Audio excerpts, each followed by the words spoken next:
All right, another day, another cut content from AniNews. Thank you so much, AniNews. Once again, shout out to you for giving us the cut content. Very long episode. Very long episode, very heavy episode. A lot happened this episode, so I'm very excited to see what we got in the cut content department. It's called What Happened Between Subaru, Satella, and the Other Witches. Let's get it, man. There was quite a bit to unpack for the final episode of ReZero. Yeah. So much so that I couldn't even fit it all into a single video. Oh, right. You guys mentioned there's two parts to this, right? I think I saw a comment. There's two parts to this. All right, everybody fucking strap in. Everybody lock in. A lot of the events from the final Witches' Tea Party were streamlined for the sake of getting to a reasonable point to end the season. Okay. But by doing that, we missed out on a lot of the interesting interactions from each of the witches. Oof. Plus a very significant plot point about Satella that wasn't included in the anime. So let's take a look at this and more and see what exactly the finale didn't include from the novels. Also, since a lot of you have been asking, if you're looking for a place to read the novels, then you can continue the story by using Bookwalker. Oh, there it is. Since we've partnered Bookwalker. together, you can use code AniNews to get $5 I off need your to first. I need to see where part 2 is, because apparently part 2 is not in the playlist. I think the comment said so. I'll have to like look for it maybe. Ebook purchase today. That way you can get a discount and continue the ReZero story from volume 13. All right. So if you're interested, then the link to that will be down in the description below. Now, let's begin. Episode 38, The Sounds That Make You Want to Cry, covering chapters 1 to 2 of volume 13 of the light novel. The Witch of Envy's sudden appearance was certainly something surprising, but what Subaru found to be even more surprising was the lack of action from any of the other witches. It's true. He always believed that the other 6, if together, would be able to resist her. I don't think so. No shot. Bro, Satella literally cooked all of them, bro. Satella is something else. Nah, she's on a whole nother level, bro. Yet, not a single one made a move to try to avenge themselves. Oof. They simply stood in place as the Witch of Envy made her approach. Now, unlike in the anime, the first person to do anything was actually Minerva, which was pretty shocking considering that Minerva was the weakest witch out of all of them. Really? Reinhardt tier? This is the tier list. So, obviously Satella, Reinhardt tier. But even then, y'all mentioned that Reinhardt, what was it? The author mentioned that Reinhardt and Satella, since Satella technically can't die or some shit like that, it would just be a stalemate. But if it wasn't for that, Satella would get cooked. So, anyway, Reinhardt tier, godlike. Yeah, Sekhmet is fucking broken. Pretty strong Typhon, can kill you. Daphne, Echidna, Carmilla, and then at the bottom, literally doesn't do damage, Minerva, which makes sense. Yeah, she doesn't do damage. She actually does the complete opposite. She heals damage. Interesting tier list there. Anything was actually Minerva. Very interesting. Which was pretty shocking considering that Minerva was the weakest witch out of all of them. Unlike the others, she simply isn't capable of directly attacking anyone. Her physical attacks have and always will end up turning into healing. So Crazy. Combat wasn't really Minerva's strong point. That, however, didn't stop her from asking if this was the Envy that she knew. Minerva wanted to know if the shadow standing in front of her could be trusted, but it never answered. Of course. Instead, the Witch of Envy just stood there as if completely defenseless. It made Subaru wonder even more why the 6 witches with all their authorities, power, and magic didn't just try to kill her right there. Do they have respect for her? I don't know. I mean, they all died, so maybe they don't. I don't know. I think it's more of like fear. Like I don't think anyone would dare to fucking body or try to like kill the Witch of Envy, bro. She's too strong. I think it's more of like, yo, if we tried right now, we're gonna get cooked more than anything, I think. Surely they must be holding some sort of grudge against the one who ended their lives.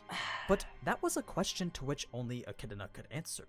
She said that if the 6 of them were to gang up and somehow manage to beat Envy, then that would present an opportunity for Sekhmet or Typhon. You see, attacking Envy would also mean to expose your back to the others. And if Echidna was to expose her back to Sekhmet or Typhon, then the odds of her surviving at the end were honestly not very good. True. That's actually a very good point. If Satella dies, let's say they beat Satella, and Sekhmet obviously is pretty much like the one like below in the tier list, right? The tier list, Sekhmet is like below the Witch of Envy. Sekhmet could actually just body everyone else. You gang up on the Witch of Envy, you beat her, and then what? Sekhmet's like, alright, well, I'm the strongest one now. I'm gonna beat all Yar. Yar? What? Beat all of y'all. Like, I think Sekhmet is just broken as fuck. Like, if Satella's just not around, then Sekhmet's like the biggest problem. Like, the biggest, like, issue. That wasn't all there was to it, though. There was an even more important additional factor that went to make the witches hesitate. What? One that wasn't even implied in the anime. Because of its level of significance, it leads me to believe that it's information that will likely come up later. So, if you don't want to know what it is, then feel free to skip ahead to the following timestamp. We're watching pretty much every single one of these at this point, bro. Don't worry about it, bro. I'm not gonna like overcomplicate myself. If it's said in the next core, well, whoop-de-doo, we know, right? Let's but go. Anyway, it was after Echidna's answer that Daphne and Carmilla chimed in to elaborate.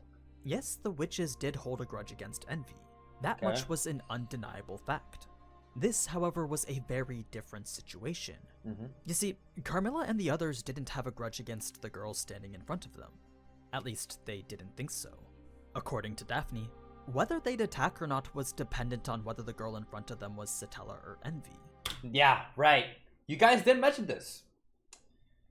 It's the fact that it's pretty much two different sides to this coin.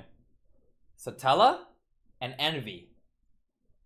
They probably hold the grudge against Envy, but not against Satella herself. Because apparently Satella herself is like the complete opposite of envious and all that. So that's why it all got fucked up. They didn't think so. According to Daphne, whether they'd attack or not was dependent on whether the girl in front of them was Satella or Envy. Yeah. And if they didn't know who it was, then they would just do nothing at all. So that in its own right was very interesting to know. Everything comes down to whether it's Tella or jealousy who came. Also, yeah, that's something else y'all also called, I guess, Envy, or the Witch of Envy. Jealousy, right? The jealous witch? Interesting. Nothing at all. So that in its own right was very interesting to know.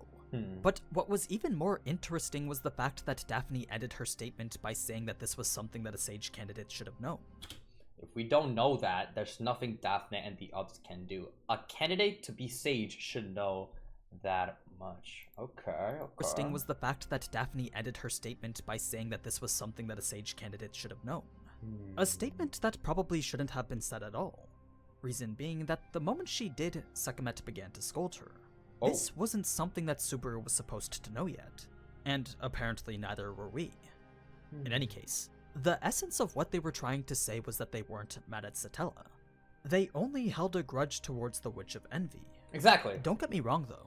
Satella and the Witch of Envy are in fact the same person. That was how the world remembered them.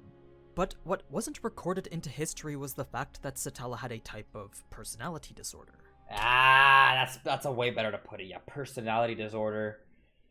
It's the same person. It's one person. It's just the two different personalities, right? Not two different people, two different personalities. That was how the world remembered them.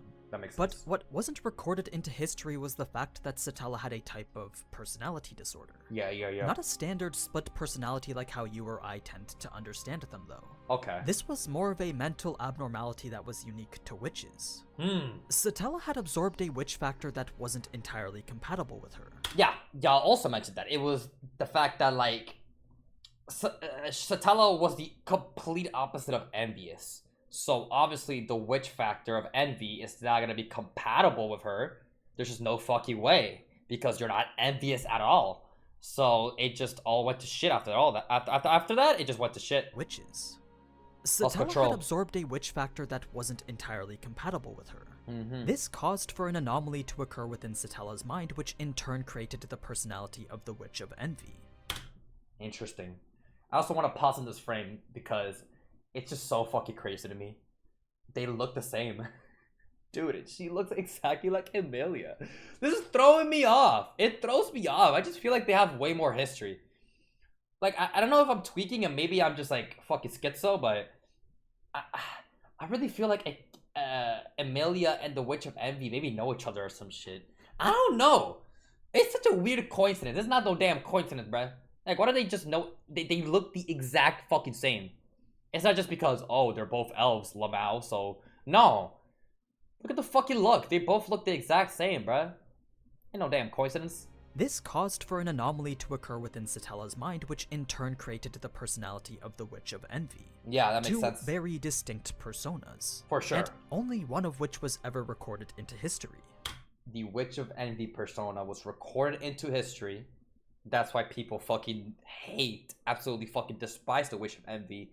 But since they don't know about the history of Satella, and pretty much who Satella really is, and that other persona, they will never give her any empathy or any different thought because they just view her as just pure evil and only the Witch of Envy.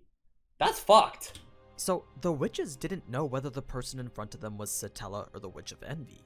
That was why they couldn't attack her. Yeah. The risk for Echidna was also far too great. Plus, it didn't help that she was the only witch that still had a desire to live. You see, all the others had already accepted their deaths. None of them saw the need to stay alive as lingering souls. To them, it was better to die while having lived according to their single belief than struggle to keep going. That was the nature of a witch. So it wasn't really all that bad if they disappeared along with Echidna's soul, which actually would have been what would happen if Echidna lost in battle. Anyway, makes sense. Subaru initially showed a lot of hesitation when it came to the approaching shadow. He did have quite a few questions that he wanted answers to. What did she come to? What does she want to make me do? What did she, But Minerva made it clear that the only way he was going to get them was by asking Satella directly. She personally felt that if Subaru couldn't even talk to someone who made such an effort to see him and him alone, then perhaps Subaru wasn't the man that she thought he was. Oof. Even so, Subaru wasn't about to do this just because Minerva said to. But that wasn't really helping the fact that the situation would stay as a stalemate until Subaru did do something. With the way it was, the fate of both himself and the witches now depended on the weakest and most foolish person among them. This was because Echidna's dream world was only kept in check by the witches who coexisted with each other. It was a balance carefully established between them and them alone. But that equilibrium was now in danger because of the appearance of this outsider. An outsider whose focus was set solely on Subaru, making him the only person capable of resolving this situation. So, not wanting to deal with any of this, Subaru first checked to see if Echidna would let him leave. Of course, her curiosity made her want to witness this encounter all the way to its end. Not to mention that since she just got dumped, she actually didn't mind getting to see another witch get that same treatment. So, with seemingly no options left, Subaru finally began to approach the Witch of Envy. The closer he got, the more his instincts were telling him to avert his eyes. It wasn't a reaction predicated out of fear, though. It was more because this was something that Subaru didn't want to see. As Echidna herself likes to put it, everyone would prefer to avert their eyes from their most unsightly delusions. Everyone would prefer to avert their eyes from their most unsightly delusions? Okay. If you cannot see her face, the issue lies within your own mind. Interesting. It was advice that urged Subaru to finally shift his head upward. And when he did, he found that it was neither hatred nor disgust that he felt towards this witch. There it is. It just makes so much sense. He doesn't feel disgust or hatred. It's the fact that he actually feels the opposite. He said already twice to her, I want to save you. He has love for her. Okay, I don't know about love. I guess we could say interest. He wants to save her. He does want to save her. It's just crazy, right? It's not, there's no hatred or disgust. It's more like, I want to save you. No, that would have been much too easy. Instead, what he felt was a feeling of relief. Relief? Reasons for which I'm sure you already know why. It's also the same reason that he couldn't stand to hear this person say, I love you. These were words that he simply couldn't accept from her. Although they brought comfort to his soul, there was too much of a contradiction coming from his mind to allow that comfort to remain. Not only that, but the aura of obsession Subaru felt from the Witch of Envy now rivaled that of all the emotions that helped to keep him moving forward. Wow. It made Subaru feel as if all the memories he'd made and relationships he'd built were now at risk of being stripped away. That's just how much compulsion the witch seemed to have over him. So, out of the fear of that actually happening, Subaru had his outburst like how we saw in the anime, leading Minerva to express her grievances with it. She really didn't like Subaru's mentality of everything being okay simply because he was the only one who had to suffer. It was a mindset that she found to be unfair to the people around him, especially her. This was because this was a way of living that directly opposed her own. Oh. As a witch who vehemently opposes conflict, her wrath has always been intended to heal. So if she sees any form of harm being done, then she will always step in to fix it. Okay, pretty much any type of harm. It doesn't have to be physical harm either. It could be like some like mental stuff, right? Like kind of like what Subaru's going through, which is very interesting. The Witch of Wrath. Like when I first heard the Witch of Wrath, I definitely did not expect it to be the complete opposite of Wrath. I mean, I guess the Wrath of healing, I guess, yeah. It's always been intended to heal. So if she sees any form of harm being done, then she will always step in to fix it. Self-harm included. Self-harm included. That's why Subaru's disregard for his own life was something she simply couldn't allow. It went against everything that she stood for. That much was understandable. But what made Subaru lash out was her last comment about him being too cruel.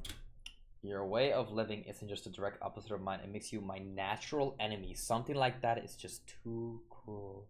Oh my. Went against everything that she stood for. That much was understandable.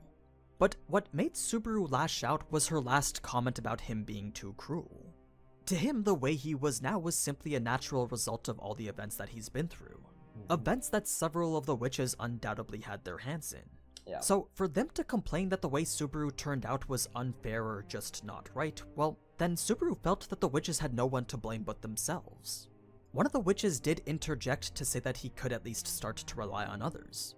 But Subaru quickly refuted the idea since he felt he was the only one with the power to do anything.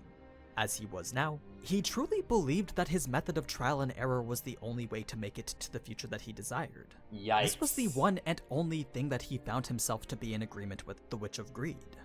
So, while still in a fit of rage, Subaru then went on to confront the Witch of Envy directly.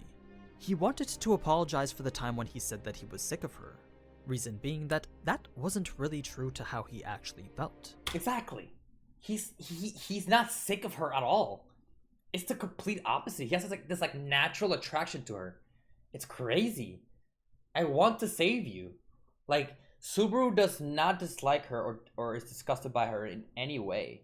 And if it's shown like that, it's just cap, bro. It's not real. It's like a facade. On to confront the Witch of reason being that that wasn't really true to how he actually felt. There was something that Subaru felt the need to show gratitude for.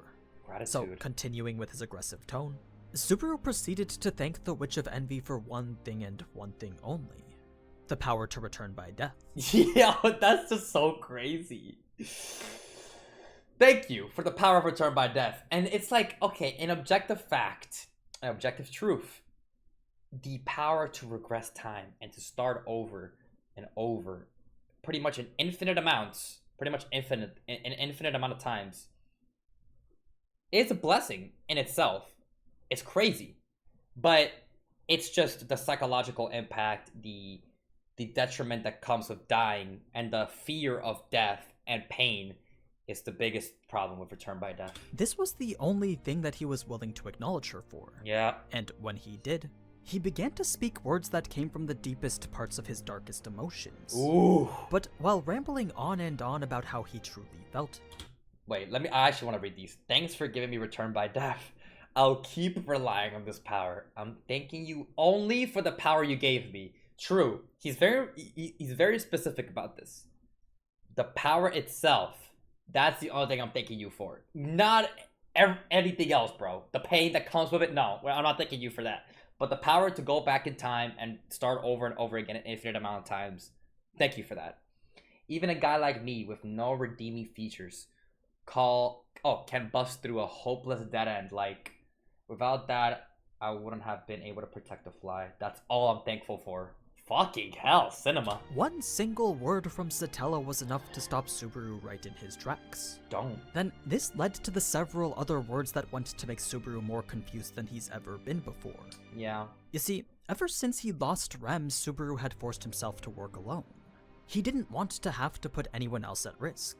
So he forced himself to believe that no one would care what would happen to him. That was the only way that he could build the resolve to fight every single battle by himself. My god. So for someone like Satella to come in and say that he should care more about himself, well, that was pretty much her denying his very way of living. She was slowly becoming this poison that was inching its way into Subaru's heart. One that was exposing each and every single one of his flaws, forcing him to come face to face with all the things that he had tried to bury deep within himself. Now, contrary to what Subaru believed, there were in fact people who could pass judgment over him.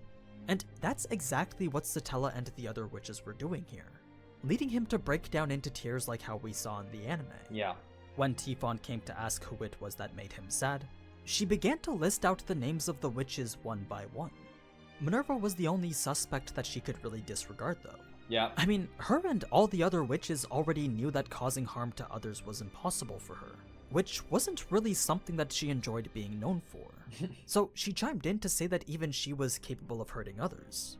But the way that she stuttered while saying it and the fact that her face always went pale whenever considering it, well, that was enough to show that Minerva wouldn't even hurt a fly. As Minerva. Tifon continued with each of their names, Subaru could sense that the equilibrium existing between the witches was beginning to crumble. Tifon was closely inspecting each of the others to find out who it was that made Subaru cry. No matter who they were, punishment needed to be doled out to the person who had sinned. So here was Pride keen on punishing the sinners, while Wrath was trying to make sure that Satella's feelings would be heard. Sloth was observing everyone, waiting to strike down the first person that would make a move. Gluttony was simply watching for the opportunity where she could satiate her hunger. Then Greed was carefully taking in the encounter, paying close attention so that she could take note of any shifts in the balance of power. Bro, every witch is just in their own fucking world, in their own line of thinking. This is fucking crazy, dude. In the encounter, paying close attention so that she could take note of any shifts in the balance of power. And last but not least, Satella was trying to comfort the boy in front of her. She spoke all these words of how Subaru had been this ray of light for her. Yeah. How he had taken her hand and taught her all about the world.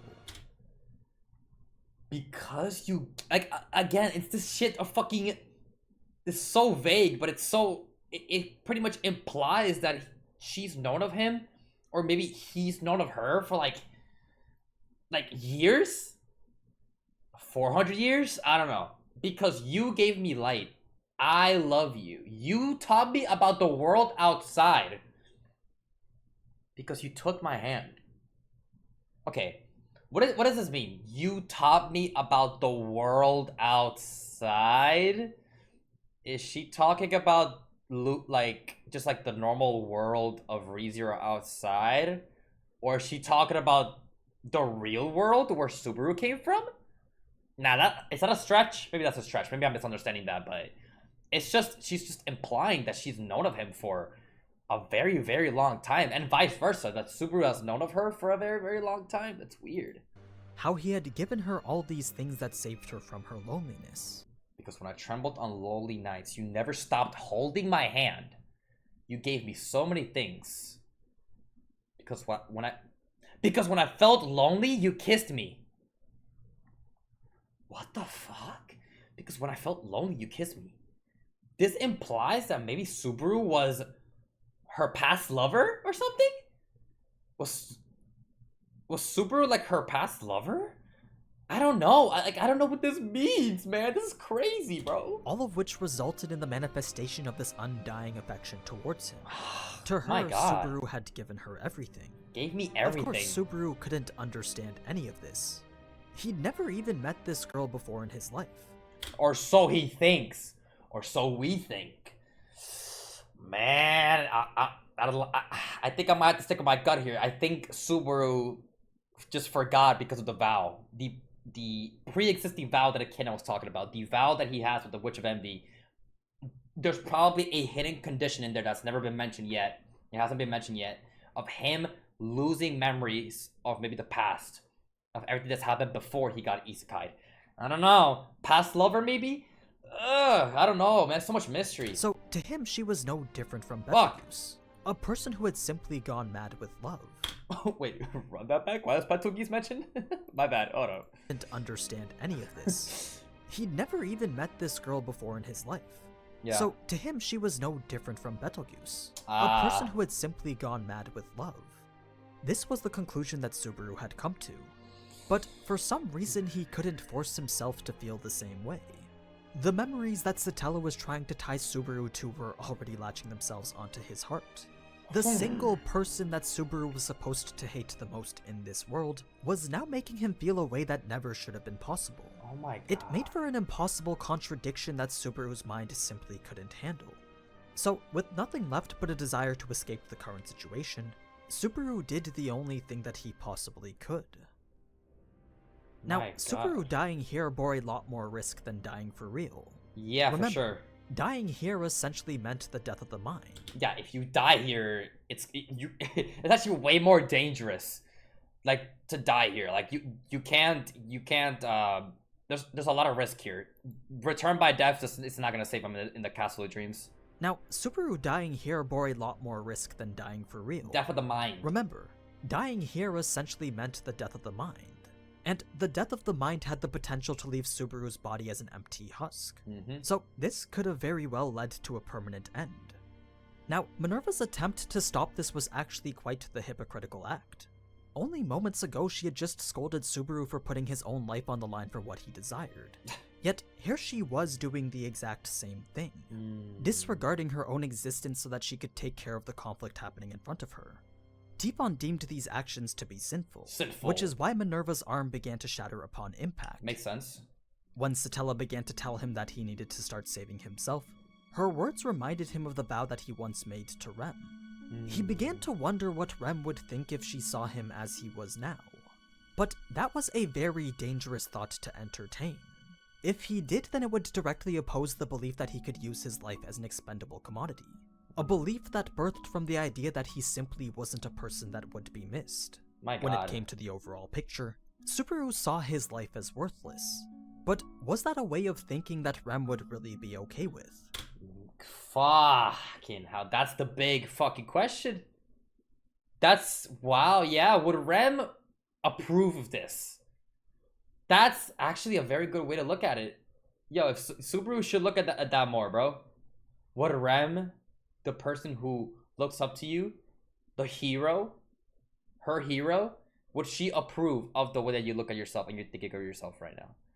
Very interesting. Subaru saw his life as worthless. But was that a way of thinking that Rem would really be okay with? Subaru wasn't really sure. As his mind faded into the darkness and the voices of those closest to him began to ring in his ears, many more thoughts began to flood Subaru's head. He began to wonder if the people he was hearing would actually be sad about his death. Yes. He needs to learn to accept that, though, and to like really put that in his mind, like, okay, people will miss me and will be hurt if I do die. I mean, another way, another thing that he should probably remember, even though it's very painful, right, is the quote unquote what ifs, right? Like what happens after the post-death realities. There we go. That's the word, the name for it. The post-death realities. Every time that he's died, he should remember the faces and how those people acted after he died. Sad. Pain. Of course. People care for him. Especially Emilia. Like, that one time, what was it? The season 2, episode 1 post-death reality? No! The episode 23 post-death reality. Like, how Emilia acted and the way, and how, like, fucking in pain she was. Like, I think he needs to also recall that, even though it's a little, like, rough, right? It's a very painful thing to think about, but people do care for him. Flood Subaru's head. He began to wonder if the people he was hearing would actually be sad about his death. They would. Would they actually miss him if he left them behind? Was his life worth enough to them to make them feel some sort of distress about it? Oof. Subaru didn't know, so he wondered some more. Was it okay for him to think in such a conceited manner? Was it okay for someone like him to believe that other people needed him? Yes. Was he special enough to others to make them want to reach out their hand to save him? These were the thoughts that Subaru was now considering. And he just needs to learn to be able to accept these thoughts. It's gonna be hard. It's gonna be a long journey, but I really hope that he gets to that line of thinking eventually. All of which eventually led him to the final conclusion that had been in his heart all along. If it was okay for him to think that his life was valued enough by others, then Subaru wanted to be able to protect all their futures together, his included as well. So it was with that thought that Subaru was finally able to say that he didn't want to die. There we go. When he returned from the darkness and began to ask his questions out loud, Minerva was the first to respond by saying that she didn't have an answer. She did, however, know that Satella was one of those people that wanted him to live. Yep. Her plus all the other people who grieved for him in the second trial. You see, the second trial was never intended to show Subaru the sins that came from his mistakes. They weren't supposed to make him feel responsible for the worlds that were already gone. They were simply intended to show him the grief people felt because of the results of his mistakes. Ah, that's the purpose of the second trial. It's not to show him the consequences and like all like the pain that happens. It's more of the grief that the people feel for him because of his death and how people actually care about him. They weren't supposed to make him feel responsible for the worlds that were already gone. Yeah. They were simply intended to show him the grief people felt because of the results of his mistakes. To show how people would cry for him, how they would lament over their own powerlessness to save him, how they would yearn for a future where he was still there by their side. That was the answer that Subaru should have come to. But up until now, those were thoughts that Subaru couldn't allow. That's why he kept needing to ask if it was okay to think like that, leading to Satella's acceptance of it like how we saw in the anime. Yeah. Now, the fight that occurred while Subaru was coming to this realization was a little bit different. Unlike in the anime, Daphne had actually been released from the restraints of her coffin. What? Yo! Okay, wait, that's crazy. Interesting content. Why did they...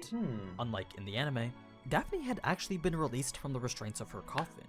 She was personally facing off against Sekhmet while the coffin was used to take Tifon hostage. Oh! Because it wasn't a creature capable of being judged as a sinner, that made it the optimal weapon to take on Tifon. That's smart. So, with Tifon now as Daphne's hostage, that put the strongest witch Sekhmet into a bind.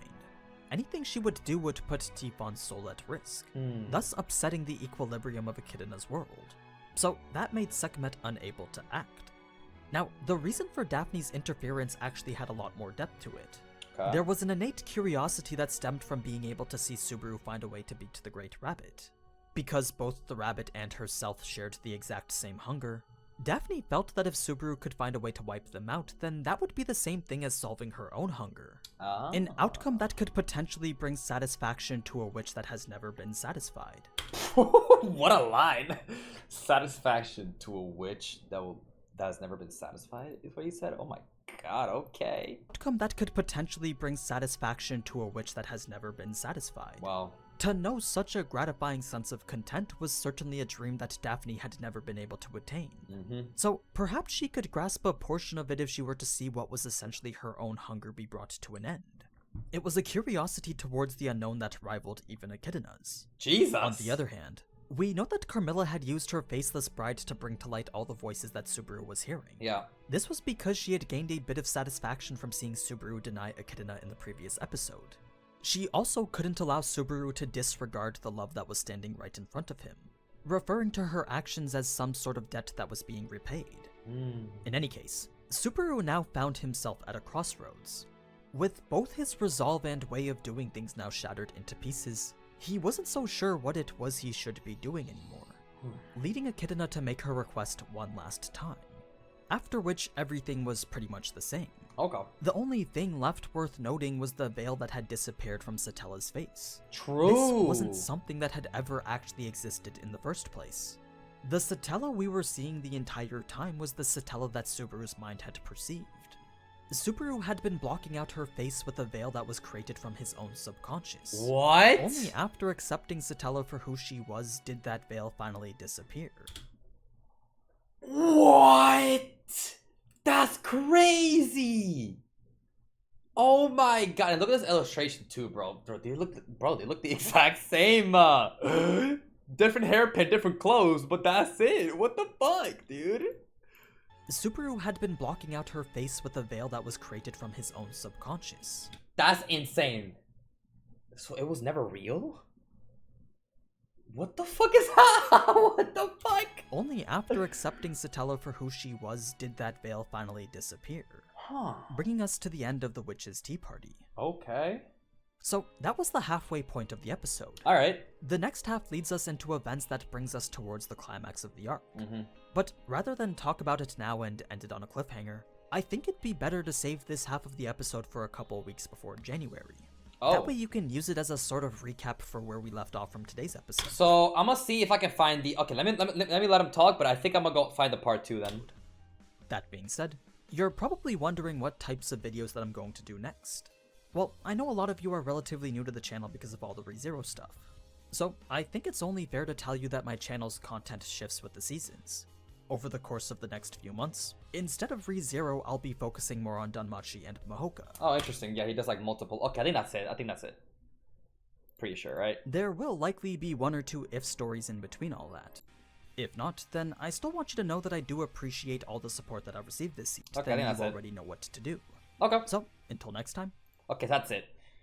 Gonna look for part 2 real quick. Give me 1 second. Let's see if I can find it. Alright, boys. I was able to find it. Yep, here's part 2. ReZero Season 2, Part 2, Episode 13 cut content and ending explained. What you need to know. Okay, let's go. Before we get started with the last bit of cut content for Part 1 of ReZero, my partners over at Bookwalker are kicking off this season of Isekai with a PR in Volume 13. That would definitely be the best time to get started. Alright, let's go. You can pick up ReZero right from where we are in Volume 13, or start the highly promising upcoming Mushoku Tensei from the very beginning. There's also this season's Tensida and Log Horizon as well. Plus, you can also use it to be a great way to support both the industry and my channel. Alright, right here. But anyway, now let's talk about ReZero. Let's go. The second half of episode 38 brings us to chapter 2 of volume 13. A chapter that goes by the title of Ignoring the Odds. Ignoring the Odds. It starts moments after Subaru had just parted ways with all the witches. As we know, Patrash had gone and dragged him out from the tomb, taking the tomb's punishment in the process. Crazy, by the But way. rather than a few scratches like how we saw in the anime, Patrash's scales were oozing with blood. Really? Hey, that's why Patrash, best girl. A lot of her body seemed to be bleeding profusely. The strange thing about these injuries, though, was that they didn't seem to have come from the outside. Her scales didn't indicate any type of physical damage. Okay. Instead, it was as if these injuries had originated internally. Internal injuries? Really? So that's a small detail that makes whatever enforces the tomb's edict a bit more interesting. Okay. In any case, because Patrash had done so much, Subaru wanted to know the why behind it.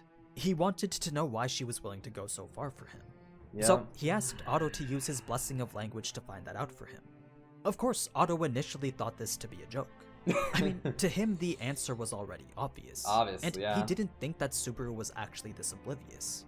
But Subaru's expression of confusion dictated otherwise. Now, the thing about Otto's blessing is that his ability to converse with animals isn't the same thing as a direct word-for-word translation. Oh. It's more like a vague transmission of thought. A vague transmission of thought. Okay, yeah, that's way more specific because I actually thought that it was actually word for word and he knew the exact things that the animals were saying, but no. It's just, okay, interesting. One that he then has to interpret himself. So, to get a proper answer from Patrash wasn't exactly possible. Okay. When he did pose the question, though, the answer Patrash gave was something along the lines of this. But Otto believed it would make more sense to convey her answer a different way. Something like, do I really need to say it for you to understand? Was the best translation that he could come up with. The thing is, no matter how many times he tried to rephrase it, Subaru simply couldn't understand what he was trying to say. It's just so hard for Subaru to even think of the thought that anyone would like him or actually care for him. It's just such a sad thing, dude. Otto had to literally spell it out for him so that he could finally understand Patrash's feelings. Once he did, it was a moment that really resonated with his recent confession to live. It made him realize that perhaps his desire to be treasured by others wasn't just a distant dream anymore. So this was the first time that Subaru had opened his eyes to this. That's why he couldn't help but be overcome by the emotion of it. Yeah, sort of crying. Now, Patrash wasn't the only one to convey their feelings to Subaru here.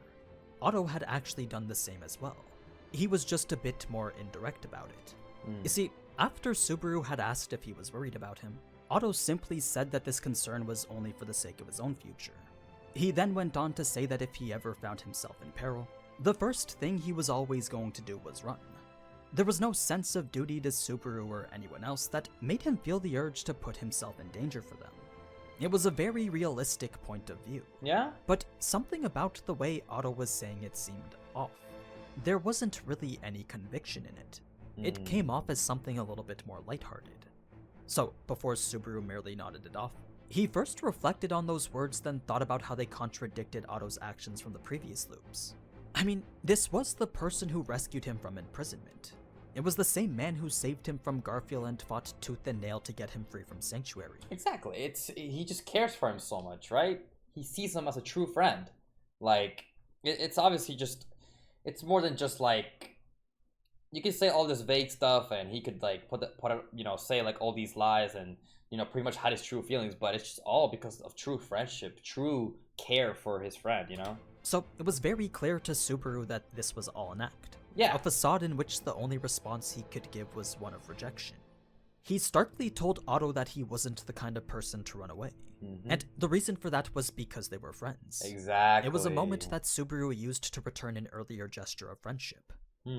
Now, with all that settled, Subaru then contemplated over the events of the Tea Party. Having just parted ways with an ally he thought he could rely on definitely stung more than he expected it to. He did, however, understand the necessity to do so. That said, Subaru didn't really consider Echidna to be evil. She was simply a person who he could never agree with. A statement that could be said for pretty much all the other witches as well. Yeah, that's it. It's more of like, I can't agree with you more than just as simple as they're evil. They're not evil like that at all, yeah. On the other hand, Satella had actually given him something to think about. And that brings into topic the slight spoiler that we talked about last episode. So if you don't want to know what that is, then go ahead and skip to the following. We're just gonna go for it, bro. It's fine. But anyway, Satella's advice to rely on those he found precious directly contradicted her actions. I mean, she was, after all, the person that forbid him from talking about return by death. Exactly. It's a very interesting contradiction. Rely on others and whatever the fuck, but it's like... I mean, I guess specifically return by death is just prohibited. I mean, she was, after all, the person that forbid him from talking about return by death. That's just the So that the could line. only mean that it wasn't Satella who employed that restriction. Wait. Instead, it was none other than the Witch of Jealousy. True. That actually makes way more sense. I gotta remember, two personas. Same person, two personas. It's the envy, the jealousy, the jealous witch, not Satella. Her separate personality that manifested from the absorption of an incompatible witch factor. If that was in fact true, then that meant the person who Subaru made the promise with was Satella. A very significant new piece of information that he really needed to ponder. Interesting. But right now what mattered the most was breaking out of this stalemate. You see, the mansion, the rabbits, the barrier, Roswaal's goal, and even Garfield all served as obstacles that blocked the path that Subaru needed to traverse. It's a lot. So, Satella wasn't quite at the top of his concerns right now. That said, there was a bit more progress made on the subject of Garfield. Echidna's final piece of advice had given him a lead to follow. True. Although very minor, knowing Garfield has a fear of the outside world did show Subaru that he now had to appeal to Garfield as a person, something that he didn't think to be necessary in any of the other loops. So, with Garfield now being a factor that needs to be considered, that made clearing the tomb's trial an absolute necessity. Because this was now at the top of the priority list, Subaru became concerned by the number of trials that were left. Yeah. He wasn't sure if he'd passed the second trial or not. So, he went towards the tomb with the intention of challenging the trials again. Yes, he was afraid of the possibility of having to face the unknowable presence, but this was the only way to know for sure which trial he was on. Which leads us to the reveal that he was no longer qualified. A revelation that meant it was now impossible for him to liberate Sanctuary. With both that and the cooperation of Echidna now gone, Subaru's only remaining choice was to rely on Roswaal, a person that he could now only see as a monster overcome by obsession. Luckily for Subaru, that obsession was the very thing he was hoping to take advantage of. It brings us to a conversation that actually had quite a bit more to it. The one we saw in the anime was a more simplified version. Okay. You see, if Subaru could convince Roswaal that he was acting in accordance with the book's will, then perhaps he could trick Roswaal into cooperating. I mean, there really wasn't any way for him to tell that Subaru was lying. So, if Subaru said what Roswaal wanted to hear, and basically acted as the person he needed him to be, then there was a very good chance that Roswaal could be deceived into helping him. Interesting. Trying to deceive Roswaal and just trying to make him hear what he wants to hear. That's actually one way to like try and like get him to cooperate. And basically acted as the person he needed him to be. Then there was a very good chance that Roswaal could be deceived into helping him. At first, this actually looked as if it was working. But there was a moment when Roswaal was seriously considering an answer to his question. The question, is there a way out of Sanctuary that doesn't involve the tomb, in case you've forgotten? Oh yeah, I forgot about that. Huh, okay. Thanks for the reminder. Deceived into helping him. At first, this actually looked as if it was working. There was a moment when Roswaal was seriously considering an answer to his question. But to imagine that someone like Echidna left a convenient way past her barrier, well, that wasn't something very conceivable. As Roswaal continued to ponder the thought, Subaru became more comfortable as he believed that Roswaal had fallen for his trap. Fuck no. But it was that very comfort that led him to make a crucial mistake. Yeah. He began to reveal things a bit too willingly and a bit too quickly. It was an unnatural form of behavior that Roswaal literally found to be sus. He found that Wow. Subaru's actions didn't match his words. I cannot help but find your... yeah, that's how he speaks. I cannot help but find your answer suspect. Man, Subaru, you messed up, bro. Willingly and a bit too quickly. GG's. It was an unnatural form of behavior that Roswaal literally found to be sus. So GG's. He found that Subaru's actions didn't match his words. Oof. I mean, Subaru's resolve to help Amelia was supposed to be at its peak. So it didn't make sense for him to want to find this loophole. When confronted about it, Subaru tried to rationalize his idea by saying the method wasn't important. In comparison to the White Whale or the Witch Cult, liberating Sanctuary wasn't exactly the most noteworthy achievement. So if improving Amelia's position in the royal selection was the overall goal, then Sanctuary wasn't something they needed to waste time on. Oof. He was trying to convince Roswaal that it didn't matter how Sanctuary was liberated. From a logical point of view, this line of reasoning definitely made complete sense, but it wasn't something that Roswaal could accept as the truth. Because he was yet to confirm the specifics of Subaru's authority, he refused to assist with the search for a loophole, stating that if Subaru truly wanted to be trusted as a co-conspirator, then all he needed to do was liberate Sanctuary the right way. I wish for this to be the liberation of Sanctuary, not through a back door, but rather liberation in a true sense. If you achieve this, my suspicions will be allayed. Wow. Stating that if Subaru truly wanted to be trusted as a co-conspirator, then all he needed to do was liberate Sanctuary the right way. Of course, Subaru tried to fight the idea, but the more he resisted the notion, the more suspicious Roswaal became. Eventually, the conversation had made a complete 180. Roswaal was now backing Subaru into a corner where the only answer left was the one where he would accept doing the trials, bringing us to the moment when he began to question Subaru's resolve. Now, normally Subaru would have had no problem sacrificing everything to save the person most precious to him. I mean, he was quite literally a handshake away from doing exactly that. But a recent encounter made him realize that he didn't want to. So, because this wasn't the Subaru that Roswaal needed, he simply lay himself back down and made it clear that this loop wasn't worth living in anymore. Ooh, man. Dude, this is such a fucking... I'm so locked in. Oh my god. Yeah, sorry if I'm not like, bro, sorry if I'm not like interacting as much as like I was, but it's just, I'm so locked in, dude. This entire scene of Roswaal is just so fucking peak, man. Like, the amount of fucking mind games, and it's just mind games. This motherfucker is just playing mind games, and it's so fucking entertaining, bro. Recent encounter made him realize that he didn't want to. So, because this wasn't the Subaru that Roswaal needed, he simply lay himself back down and made it clear that this loop wasn't worth living in anymore. Wow. He was just going to watch Subaru's futile struggle then proceed to end his own life. Another point that wasn't made clear in the anime. Okay. That said, Subaru wasn't ready to let that happen. If Roswaal died, then he'd have to restart for sure.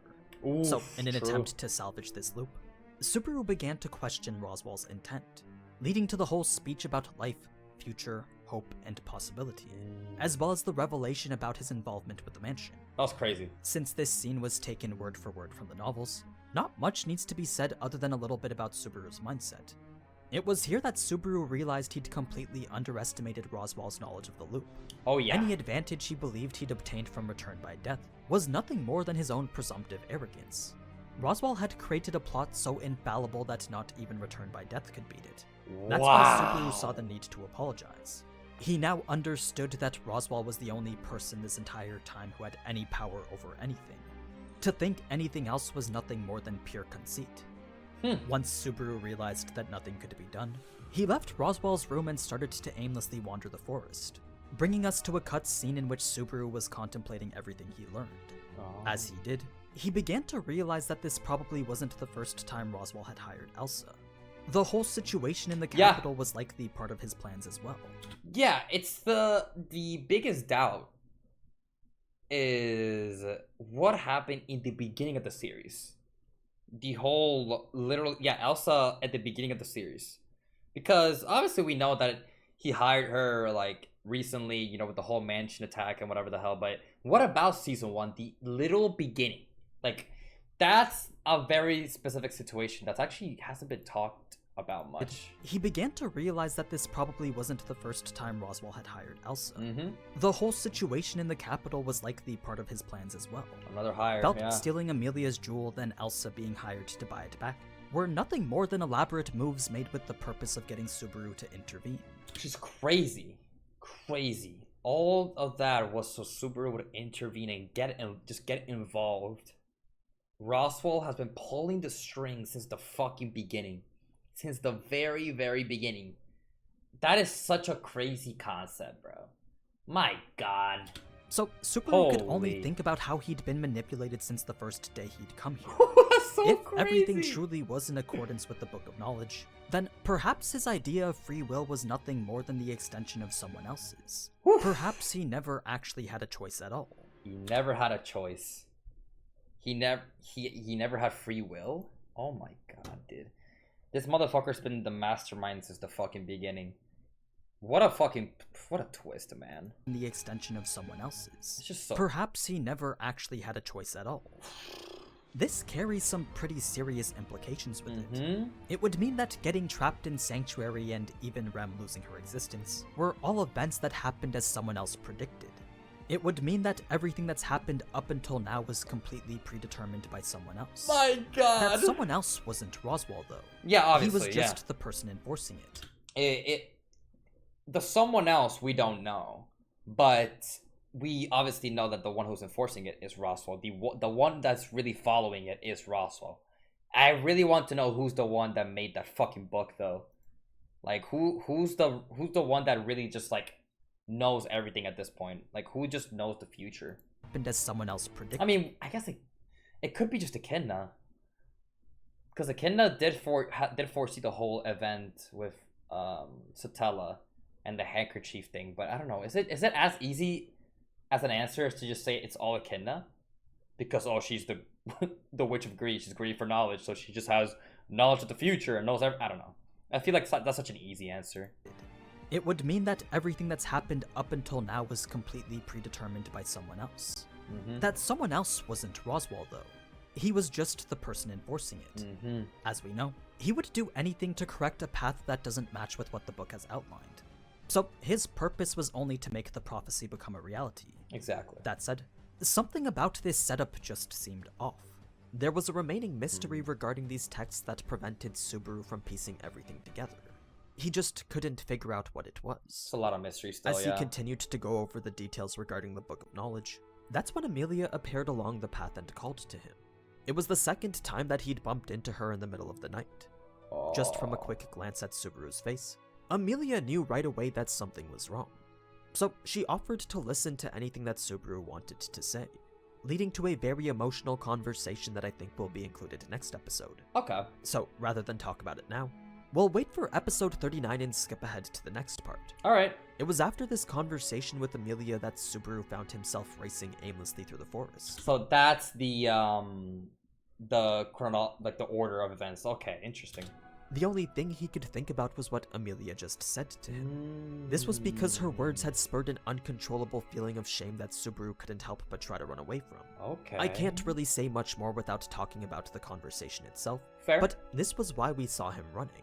He had realized something important that made him feel shame with the way he'd been thinking up until now.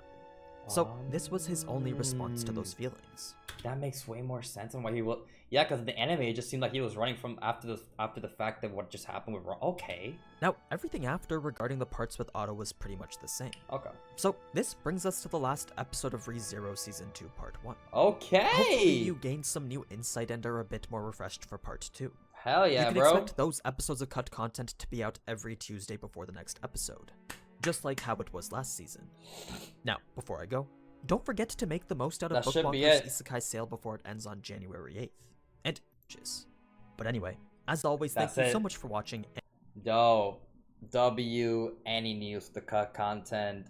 A lot of information. Had to lock in for that one.